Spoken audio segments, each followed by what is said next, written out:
Hello दोस्तों, आपका बहुत बहुत स्वागत है हमारे YouTube चैनल पर। आज हम एक नया विषय लेकर आप सभी के बीच आए हैं, वो है महासागर। महासागर खारे पानी का एक निकाय है जो पृथ्वी के लगभग 70.8% भाग को कवर करता है। महासागर को पारंपरिक रूप से पानी के बड़े निकायों में विभाजित किया जाता है, जिन्हें महासागर, प्रशांत, अटलांटिक, भारतीय, अंटार्कटिक दक्षिणी और आर्कटिक महासागर भी कहा जाता है, और वे स्वयं ज्यादातर समुद्र, खाड़ी और बाद के जल निकायों में विभाजित होते हैं। महासागर में पृथ्वी का 97% पानी होता है और यह पृथ्वी के जलमंडल का प्राथमिक घटक है, जो पृथ्वी के ऊर्जा बजट के साथ साथ इसके कार्बन चक्र और जल चक्र के लिए ऊष्मा के विशाल भंडार के रूप में कार्य करता है, जो दुनिया भर में जलवायु और मौसम के पैटर्न का आधार बनता है। महासागर पृथ्वी पर जीवन के लिए आवश्यक है, पृथ्वी के अधिकांश जानवरों और प्रोटिस्ट जीवन को आश्रय देता है, प्रकाश संश्लेषण की उत्पत्ति करता है और इसलिए पृथ्वी के वायुमंडलीय ऑक्सीजन अभी भी इसका आधा हिस्सा आपूर्ति करता है। महासागर वैज्ञानिक भौतिक और जैविक स्थितियों के आधार पर महासागर को ऊर्ध्वाधर और क्षैतिज क्षेत्रों में विभाजित करते हैं। क्षैतिज रूप से महासागर समुद्री क्रस्ट को कवर करता है, जिसे यह आकार देता है। जहां महासागर शुष्क भूमि से मिलता है, वह अपेक्षाकृत उथले महाद्वीपीय शेल्फ को कवर करता है, जो पृथ्वी की महाद्वीपीय परत का हिस्सा है। मानवीय गतिविधि ज्यादातर तटीय है, जिसका समुद्री जीवन पर उच्च नकारात्मक प्रभाव पड़ता है। लंबवत रूप से पेलाजिक जोन सतह से समुद्र तल तक खुले महासागर का जल स्तंभ है। जल स्तंभ को गहराई और मौजूद प्रकाश की मात्रा के आधार पर आगे जोन में विभाजित किया गया है। फोटिक जोन सतह से शुरू होता है और इसे वह गहराई जिस पर प्रकाश की तीव्रता सतह के मान का केवल 1% है के रूप में परिभाषित किया गया है, खुले महासागर में लगभग 200 मीटर। यह वह क्षेत्र है जहां प्रकाश संश्लेषण हो सकता है। इस प्रक्रिया में पौधे और सूक्ष्म शैवाल, फ्री फ्लोटिंग फाइटोप्लैंक्टन, कार्बनिक पदार्थ का उत्पादन करने के लिए प्रकाश, पानी, कार्बन डाइऑक्साइड और पोषक तत्वों का उपयोग करते हैं। शेष गहरा महासागर ठंडा और अंधेरा है। इन क्षेत्रों को मेसोपेलाजिक और एफोटिक जोन कहा जाता है। महासागर के पानी में ऑक्सीजन, कार्बन डाइऑक्साइड और नाइट्रोजन सहित घुली हुई गैसें होती हैं। इन गैसों का आदान प्रदान महासागर की सतह पर होता है। इन गैसों की घुलनशीलता पानी के तापमान और लवणता पर निर्भर करती है। वायुमंडल में कार्बन डाइऑक्साइड की सांद्रता मुख्य रूप से जीवाश्म ईंधन के दहन से होने वाले CO2 उत्सर्जन के कारण बढ़ रही है। जैसे जैसे महासागर वायुमंडल से CO2 को अवशोषित करते हैं, उच्च सांद्रता से महासागर का अम्लीकरण होता है, pH मान में गिरावट। महासागर मनुष्यों को कई लाभ प्रदान करता है, जैसे पारिस्थितिकी तंत्र सेवाएं, समुद्री भोजन और अन्य समुद्री संसाधनों तक पहुंच और परिवहन का साधन। महासागर 2,30,000 से अधिक प्रजातियों का निवास स्थान माना जाता है, लेकिन इसमें इससे कहीं अधिक, शायद 2 मिलियन से अधिक प्रजातियां हो सकती हैं।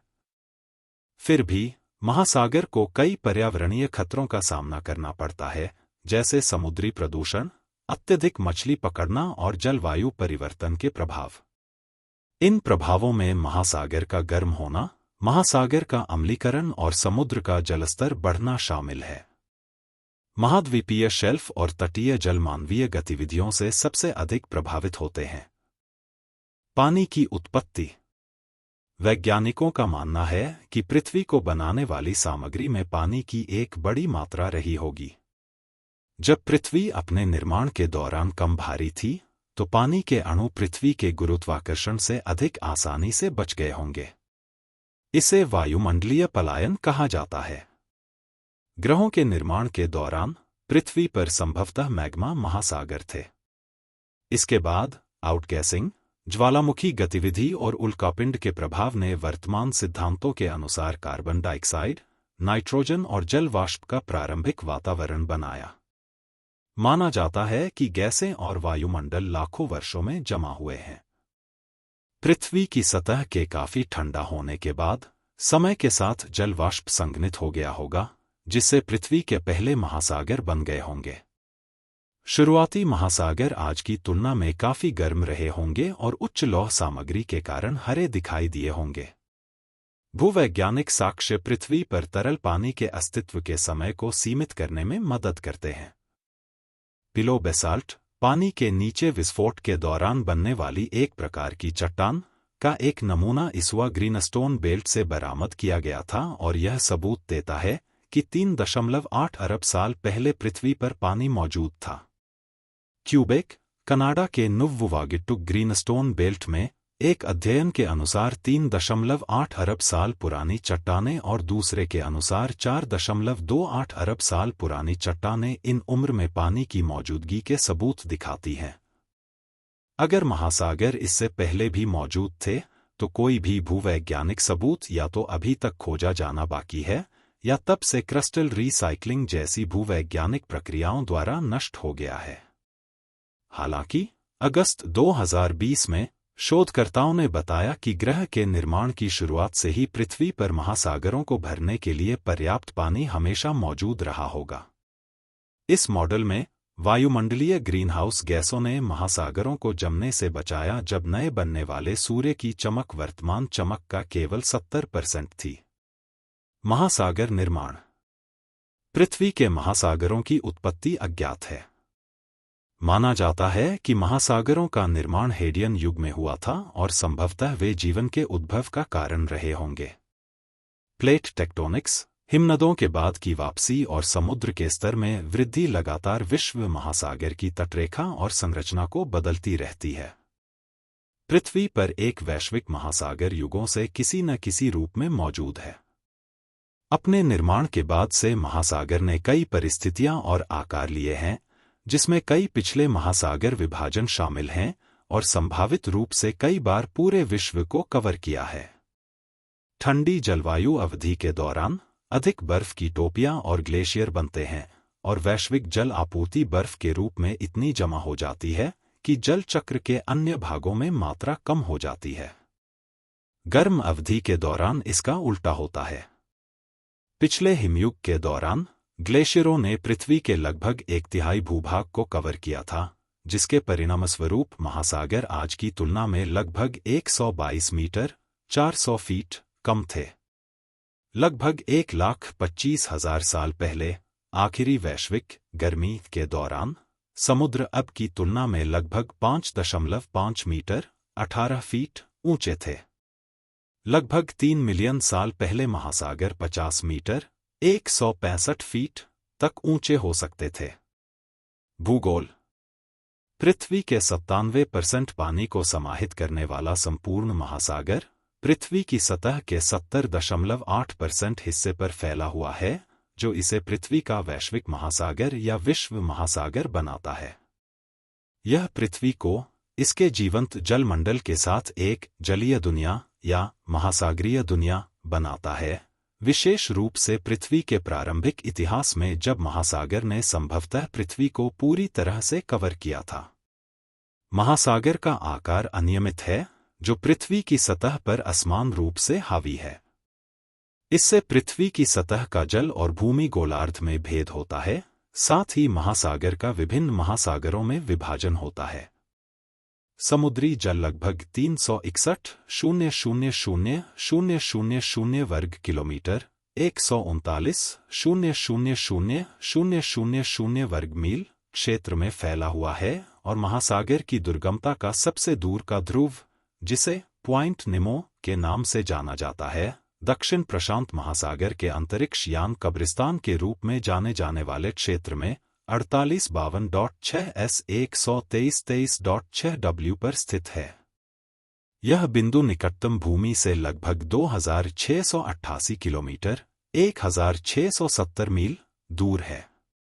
महासागरीय विभाजन।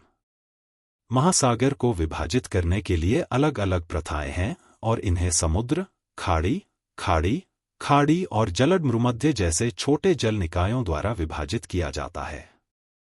महासागर को पारंपरिक रूप से 5 मुख्य महासागरों में विभाजित किया जाता है, क्षेत्र और आयतन के अवरोही क्रम में नीचे सूचीबद्ध। महासागरों का आकर। Oceans by size. Ocean location area. Kilometre 2 volume. Kilometre 3 AVG. Depth m coastline. Kilometre 1 Pacific Ocean between Asia and Australasia and the Americas. 168,723,000 46.6%। 669,880,000 50.1%। 3,970 1,35,663 35.9%। 2 Atlantic Ocean between the Americas and Europe and Africa. 85,133,000 23.5%। 310, 410, 900 23.3%। 3,646 1,11,866 29.6%।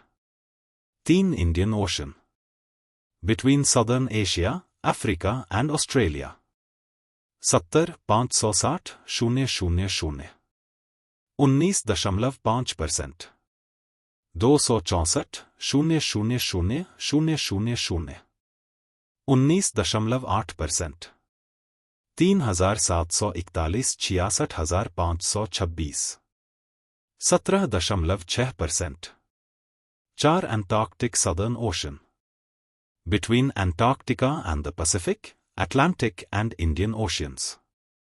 Sometimes considered an extension of those three oceans. 21,960,000 6.1%। 71,800,000 5.4%। 3,270 17,968 4.8%। 5 Arctic ocean between northern North America and Eurasia in the Arctic. Sometimes considered marginal sea of the Atlantic. 15,558,000 4.3%। 18,750,000 1.4%। 1,205,45,389 12.0%। Total 361,900,000 100%। 1,335,109 100%। 3,688 3 महासागरीय basin. महाद्वीपीय shelf और महासागरीय पठार लाल, मध्य महासागरीय कटक पीला और रसातल मैदान नीला से बैंगनी दिखाते हुए महासागर तल की बाथिमेट्री। महासागर पृथ्वी के महासागरीय बेसिनों को भरता है। पृथ्वी के महासागरीय बेसिन पृथ्वी के महासागरीय क्रस्ट के साथ साथ महाद्वीपीय क्रस्ट के विभिन्न भूगर्भीय प्रांतों को कवर करते हैं। इस प्रकार यह मुख्य रूप से पृथ्वी के संरचनात्मक बेसिनों को कवर करता है, लेकिन महाद्वीपीय शेल्फ को भी कवर करता है। मध्य महासागर में मैग्मा लगातार आसन्न प्लेटों के बीच समुद्र तल से होकर मध्य महासागरीय कटक बनाता है और यहाँ मेंटल के भीतर संवहन धाराएं 2 प्लेटों को अलग करती हैं। इन कटकों के समानांतर और तटों के पास एक महासागरीय प्लेट एक अन्य महासागरीय प्लेट के नीचे खिसक सकती है, जिसे सबडक्शन के रूप में जाना जाता है। यहाँ गहरी खाइयाँ बनती हैं और प्लेटों के आपस में घिसने के कारण यह प्रक्रिया घर्षण के साथ होती है। यह हलचल झटके के रूप में आगे बढ़ती है, जिससे भूकंप आते हैं, गर्मी पैदा होती है और मैग्मा पानी के नीचे पहाड़ों का निर्माण करता है, जिनमें से कुछ गहरी खाइयों के पास ज्वालामुखी द्वीपों की श्रृंखला बना सकते हैं। भूमि और समुद्र के बीच की कुछ सीमाओं के पास थोड़ी सघन महासागरीय प्लेटें महाद्वीपीय प्लेटों के नीचे खिसक जाती हैं और अधिक सबडक्शन खाइयाँ बन जाती हैं। जैसे ही वे आपस में टकराती हैं, महाद्वीपीय प्लेटें विकृत हो जाती हैं और झुक जाती हैं, जिससे पर्वत निर्माण और भूकंपीय गतिविधि होती है। हर महासागर बेसिन में एक मध्य महासागरीय रिज होती है, जो समुद्र के नीचे एक लंबी पर्वत श्रृंखला बनाती है। साथ में वे वैश्विक मध्य महासागरीय रिज प्रणाली बनाते हैं, जिसमें दुनिया की सबसे लंबी पर्वत श्रृंखला है। सबसे लंबी निरंतर पर्वत श्रृंखला 65,000 किलोमीटर 40,000 मील है। यह पानी के नीचे की पर्वत श्रृंखला सबसे लंबी महाद्वीपीय पर्वत श्रृंखला एंडीज से कई गुना लंबी है। Nippon foundation GEBCO seabed 2030 project seabed 2030 के समुद्र विज्ञानियों का कहना है कि 2024 तक समुद्र तल का केवल 26% हिस्सा उपग्रहों द्वारा प्रदान किए गए उच्च रिजोल्यूशन पर मैप किया गया है, जबकि पूरे महासागर का कभी भी पूरी तरह से पता नहीं लगाया जा सकेगा। कुछ का अनुमान है कि इसका 5% हिस्सा ही खोजा जा सका है। तट के साथ सहभागिता। वह क्षेत्र जहां भूमि समुद्र से मिलती है, तट के रूप में जाना जाता है और सबसे कम वसंत ज्वार और छींटे वाली लहरों द्वारा पहुंची ऊपरी सीमा के बीच का भाग तट है। समुद्र तट पर रेत या कंकड़ का संचय है। हेडलैंड समुद्र में उभरी हुई भूमि का एक बिंदु है और एक बड़ा प्रांत केप के रूप में जाना जाता है। एक तट रेखा का इंडेंटेशन विशेष रूप से दो हेडलैंड के बीच एक खाड़ी है। एक संकीर्ण इनलेट वाली एक छोटी खाड़ी एक कोव है और एक बड़ी खाड़ी को खाड़ी के रूप में संदर्भित किया जा सकता है। तट रेखाएं कई कारकों से प्रभावित होती हैं, जिनमें तट पर आने वाली तरंगों की ताकत, भूमि मार्जिन का ढाल, तटीय चट्टान की संरचना और कठोरता, अपतटीय ढलान का झुकाव और स्थानीय उत्थान या जलमग्न के कारण भूमि के स्तर में परिवर्तन शामिल हैं। आमतौर पर लहरें 6 से 8 प्रति मिनट की दर से तट की ओर लुढ़कती हैं और इन्हें रचनात्मक लहरें कहा जाता है, क्योंकि वे समुद्र तट पर सामग्री को ऊपर ले जाती हैं और इनका क्षरणकारी प्रभाव कम होता है। तूफानी लहरें तेजी से एक के बाद एक तट पर आती हैं और विनाशकारी लहरों के रूप में जानी जाती हैं, क्योंकि लहरें समुद्र तट की सामग्री को समुद्र की ओर ले जाती हैं। उनके प्रभाव में समुद्र तट पर रेत और कंकड़ एक साथ पीसकर घिस जाते हैं। उच्च ज्वार के आसपास चट्टान के तल पर टकराने वाली तूफानी लहर की शक्ति का विनाशकारी प्रभाव होता है, क्योंकि दरारों में हवा संपीड़ित होती है और फिर दबाव छोड़ने के साथ तेजी से फैलती है। उसी समय रेत और कंकड़ का क्षरणकारी प्रभाव होता है, क्योंकि वे चट्टानों के खिलाफ फेंके जाते हैं। यह चट्टान को कमजोर करता है और सामान्य अपक्षय प्रक्रियाएं जैसे कि ठंड की क्रिया होती है, जिससे और अधिक विनाश होता है। धीरे धीरे चट्टान के तल पर एक लहरकट प्लेटफॉर्म विकसित होता है और इसका एक सुरक्षात्मक प्रभाव होता है, जिससे आगे की लहरक्षरण कम हो जाती है। भूमि के किनारों से घिसी हुई सामग्री अंततः समुद्र में समा जाती है। यहाँ यह घर्षण के अधीन है, क्योंकि तट के समानांतर बहने वाली धाराएं चैनलों को खोदती हैं और रेत और कंकड़ को उनके मूल स्थान से दूर ले जाती हैं। नदियों द्वारा समुद्र में ले जाया गया तल छठ समुद्र तल पर जम जाता है, जिससे मुहाने में डेल्टा बनते हैं। ये सभी सामग्री तरंगों, ज्वार और धाराओं के प्रभाव में आगे पीछे होती रहती हैं।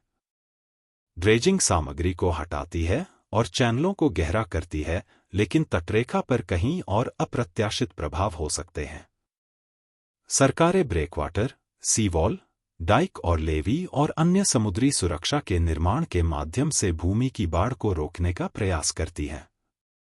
उदाहरण के लिए, टेम्स बैरियर को लंदन को तूफानी लहरों से बचाने के लिए डिजाइन किया गया है। भौतिक गुण। रंग। महासागर क्लोरोफिल सांद्रता फाइटोप्लांक्टन बायोमास का एक प्रॉक्सी है। इस मानचित्र में नीला रंग कम क्लोरोफिल का प्रतिनिधित्व करता है और लाल रंग उच्च क्लोरोफिल का प्रतिनिधित्व करता है। उपग्रह द्वारा मापे गए क्लोरोफिल का अनुमान महासागर के रंग के आधार पर लगाया जाता है कि अंतरिक्ष से पानी का रंग कितना हरा दिखाई देता है।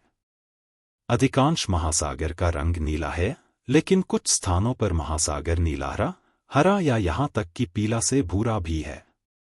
नीला महासागर का रंग कई कारकों का परिणाम है। सबसे पहले, पानी अधिमानतः लाल प्रकाश को अवशोषित करता है, जिसका अर्थ है कि नीला प्रकाश बना रहता है और पानी से वापस परावर्तित होता है। लाल प्रकाश सबसे आसानी से अवशोषित होता है और इस प्रकार बहुत गहराई तक नहीं पहुंचता है, आमतौर पर 50 मीटर 164 फीट से कम। तुलना में नीला प्रकाश 200 मीटर 656 फीट तक प्रवेश कर सकता है। दूसरा, समुद्र के पानी में पानी के अणु और बहुत छोटे कण अन्य रंगों के प्रकाश की तुलना में नीले प्रकाश को अधिक तरजीह देते हैं। पानी और छोटे कणों द्वारा नीले प्रकाश का प्रकीर्णन सबसे साफ समुद्र के पानी में भी होता है और यह आकाश में नीले प्रकाश के प्रकीर्णन के समान है। समुद्र के रंग को प्रभावित करने वाले मुख्य पदार्थों में घुले हुए कार्बनिक पदार्थ, क्लोरोफिल वर्णक के साथ जीवित फाइटोप्लैंक्टन और समुद्री बर्फ और खनिज तलछट जैसे निर्जीव कण शामिल हैं। क्लोरोफिल को उपग्रह अवलोकनों द्वारा मापा जा सकता है और यह सतही जल में महासागर उत्पादकता, समुद्री प्राथमिक उत्पादकता के लिए एक प्रॉक्सी के रूप में कार्य करता है। दीर्घकालिक समग्र उपग्रह छवियों में उच्च महासागर उत्पादकता वाले क्षेत्र पीले और हरे रंग में दिखाई देते हैं क्योंकि उनमें अधिक हरा फाइटोप्लैंक्टन होता है, जबकि कम उत्पादकता वाले क्षेत्र नीले रंग में दिखाई देते हैं। जल चक्र, मौसम और वर्षा। महासागर पृथ्वी के जल चक्र का एक प्रमुख चालक है। महासागर का पानी वैश्विक जल चक्र के भीतर पानी के सबसे बड़े निकाय का प्रतिनिधित्व करता है। पृथ्वी के 97% पानी महासागरों में है। महासागर से वाष्पीकरण पानी को वायुमंडल में ले जाता है, जो बाद में भूमि और महासागर पर वापस बरसता है। महासागरों का जीवमंडल पर महत्वपूर्ण प्रभाव पड़ता है। माना जाता है कि कुल मिलाकर महासागर पृथ्वी के जीवमंडल के लगभग 90% हिस्से को कवर करता है। जल चक्र के एक चरण के रूप में महासागरीय वाष्पीकरण, अधिकांश वर्षा, लगभग 90% का स्रोत है, जिसके कारण वैश्विक बादल कवर 67% और महासागरीय बादल कवर 72% है। महासागर का तापमान जलवायु और हवा के पैटर्न को प्रभावित करता है, जो भूमि पर जीवन को प्रभावित करते हैं। मौसम के सबसे नाटकीय रूपों में से एक महासागरों पर होता है उष्णकटिबंधीय चक्रवात, जिसे टाइफून और तूफान भी कहा जाता है। यह इस बात पर निर्भर करता है कि सिस्टम कहाँ बनता है। चूंकि दुनिया का महासागर पृथ्वी के जलमंडल का मुख्य घटक है, यह पृथ्वी पर जीवन का अभिन्न अंग है, कार्बन चक्र और जल चक्र का हिस्सा बनता है और एक विशाल ऊष्मा भंडार के रूप में जलवायु और मौसम के पैटर्न को प्रभावित करता है। लहरें और उभार। अवधि 13 सेकंड 13 लहरों के गुजरने पर पानी की गति। महासागर की सतह की गति, जिसे उतार चढ़ाव या पवन तरंग के रूप में जाना जाता है, महासागर की सतह का आंशिक और वैकल्पिक उत्थान और पतन है। यांत्रिक तरंगों की श्रृंखला जो पानी और हवा के बीच इंटरफेस के साथ फैलती है, उसे उभार कहा जाता है, एक शब्द जिसका उपयोग नौकायन, सर्फिंग और नेविगेशन में किया जाता है। ये गतियां समुद्र की सतह पर जहाज़ों और उन जहाज़ों पर लोगों की भलाई को गहराई से प्रभावित करती हैं, जो समुद्री बीमारी से पीड़ित हो सकते हैं। पानी के शरीर की सतह पर बहने वाली हवा ऐसी लहरें बनाती है, जो हवा की दिशा के लंबवत होती हैं। तालाब पर हल्की हवा के कारण हवा और पानी के बीच घर्षण के कारण लहरें बनती हैं। समुद्र के ऊपर चलने वाला तेज झोंका बड़ी लहरों का कारण बनता है, क्योंकि चलती हवा पानी की उभरी हुई लकीरों के खिलाफ धक्का देती है। लहरें अपनी अधिकतम ऊंचाई पर तब पहुंचती हैं जब जिस दर से वे यात्रा कर रही होती हैं, वह हवा की गति से लगभग मेल खाती है। खुले पानी में जब हवा लगातार चलती है, जैसा कि दक्षिणी गोलार्ध में रोअरिंग फोर्टीज में होता है, पानी के लंबे संगठित द्रव्यमान, जिन्हें स्वेल कहा जाता है, समुद्र के पार लुढ़कते हैं। यदि हवा कम हो जाती है तो लहरों का निर्माण कम हो जाता है, लेकिन पहले से बनी लहरें अपनी मूल दिशा में तब तक यात्रा करना जारी रखती हैं जब तक कि वे जमीन से न मिल जाए। लहरों का आकार फेच, पानी के ऊपर हवा द्वारा उड़ाई गई दूरी और उस हवा की ताकत और अवधि पर निर्भर करता है। जब लहरें अलग अलग दिशाओं से आने वाली अन्य तरंगों से मिलती हैं, तो दोनों के बीच हस्तक्षेप से टूटे हुए अनियमित समुद्र बन सकते हैं। रचनात्मक हस्तक्षेप असामान्य रूप से उच्च दुष्ट तरंगों के निर्माण का कारण बन सकता है। ज्यादातर लहरें 3 मीटर 10 फीट से कम ऊंची होती हैं और तेज तूफानों का उस ऊंचाई को दोगुना या तिगुना करना असामान्य नहीं है। हालांकि दुष्ट लहरों को 25 मीटर 82 फीट से ज्यादा ऊंचाई पर दर्ज किया गया है। लहर के शीर्ष को शिखर के रूप में जाना जाता है। लहरों के बीच सबसे निचला बिंदु गर्त है और शिखरों के बीच की दूरी तरंगदैर्ध्य है। लहर को सतह पर धकेला जाता है हवा द्वारा समुद्र में गति, लेकिन यह ऊर्जा के हस्तांतरण को दर्शाता है, न कि पानी की क्षैतिज गति को। जैसे जैसे लहरें भूमि के पास पहुंचती हैं और उथले पानी में जाती हैं, वे अपना व्यवहार बदल देती हैं। यदि वे किसी कोण पर आ रही हैं, तो लहरें मुड़ सकती हैं, अपवर्तन, या चट्टानों और हेडलैंड के चारों ओर लपेट सकती हैं, विवर्तन। जब लहर एक ऐसे बिंदु पर पहुंचती है जहां पानी के सबसे गहरे दोलन समुद्र तल से संपर्क करते हैं, तो वे धीमी होने लगती हैं। यह शिखरों को एक दूसरे के करीब खींचता है और लहरों की ऊंचाई बढ़ाता है, जिसे वेव शोलिंग कहा जाता है। जब लहर की ऊंचाई और पानी की गहराई का अनुपात एक निश्चित सीमा से ऊपर बढ़ जाता है, तो यह टूट जाती है, झागदार पानी के ढेर में पलट जाती है। यह गुरुत्वाकर्षण के प्रभाव में समुद्र में वापस जाने से पहले समुद्र तट पर एक चादर के रूप में बहती है। भूकंप, ज्वालामुखी विस्फोट या अन्य प्रमुख भूगर्भीय गड़बड़ी लहरों को सेट कर सकती है, जो तटीय क्षेत्रों में सुनामी का कारण बन सकती हैं, जो बहुत खतरनाक हो सकती हैं। समुद्र तल और सतह। महासागर की सतह समुद्र विज्ञान और भूगोल के लिए एक महत्वपूर्ण संदर्भ बिंदु है, विशेष रूप से औसत समुद्र तल के रूप में। महासागर की सतह पर वैश्विक रूप से बहुत कम, लेकिन मापने योग्य स्थलाकृति है, जो महासागर के आयतन पर निर्भर करती है। समुद्र की सतह समुद्री और वायुमंडलीय प्रक्रियाओं के लिए एक महत्वपूर्ण इंटरफेस है। कणों के आदान प्रदान की अनुमति देना, हवा और पानी को समृद्ध करना, साथ ही कुछ कणों द्वारा तलछट बनने से जमीन को समृद्ध करना। इस आदान प्रदान ने समुद्र में, जमीन और हवा में जीवन को उर्वर बनाया है। ये सभी प्रक्रियाएं और घटक मिलकर महासागर की सतह के पारिस्थितिकी तंत्र का निर्माण करते हैं।